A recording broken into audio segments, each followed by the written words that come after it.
Interesting Facts About the Bible, Part 28, Passover Betrothal.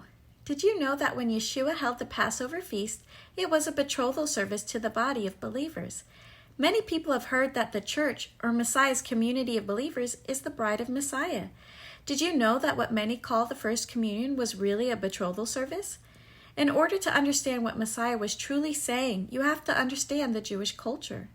When a man wanted to wed a woman, he would have a betrothal service. This betrothal was actually the true covenant. It is not like today where we get engaged and can break it off at any time.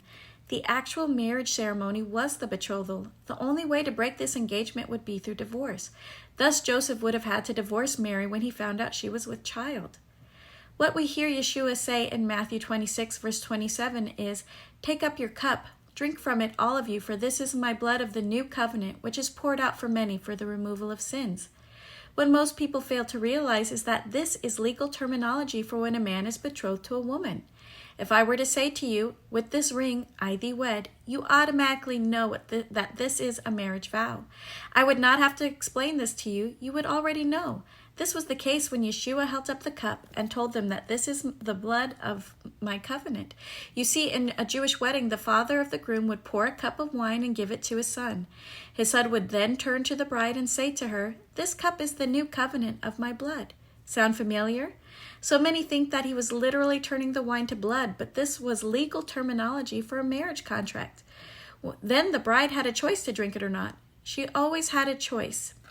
Notice Yeshua says he will not drink it again until he drinks it with us in his Father's kingdom. Not many people understand what he was really saying here. They just assumed that he meant he wouldn't have a drink at all until we joined him in heaven. But the bridegroom would not drink the wine again until the day of the wedding feast. This legal terminology would have been known and understood by everyone in that room he celebrated with. Every time we take communion, it is a renewal of the vows to our Messiah, Yeshua. That's why he says to do this often in remembrance of him, to remember our marriage vows to him. So after the wedding vows are made, the groom would then leave the bride. He would then go to his father's house and, depending on the wealth of the family, would prepare a room for himself and his bride, build on another room, or build a home on his father's property. This is what Yeshua meant when he says in John 14 that in his Father's house are many rooms, and he goes to prepare a place for us. This again is betrothal terminology that would have been understood by all in those days. While the groom is gone preparing a place for his bride, the bride would make herself ready. She would collect everything she needed to be a good wife. She would also keep an oil lamp ready in her window in case her husband came in the night. This is why the virgin brides in Matthew 25 had to keep oil in their lamps. The bride wouldn't know the hour or the day in which the groom would come. Not even the son would know, because it would be his father that decided when the home was ready and it was time for his son to collect his bride. Just as Yeshua says he doesn't know the day or hour of his return, and only the Father knows.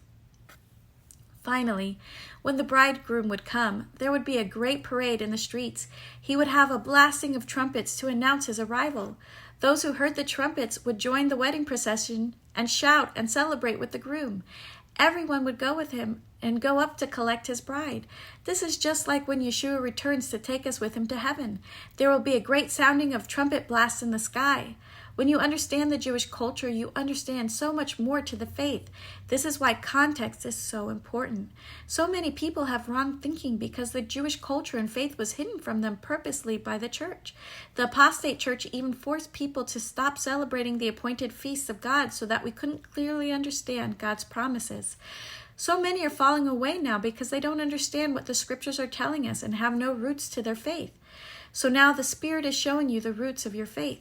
Embrace your bridegroom Yeshua and prepare for the day of his return when we will dwell with him together forever.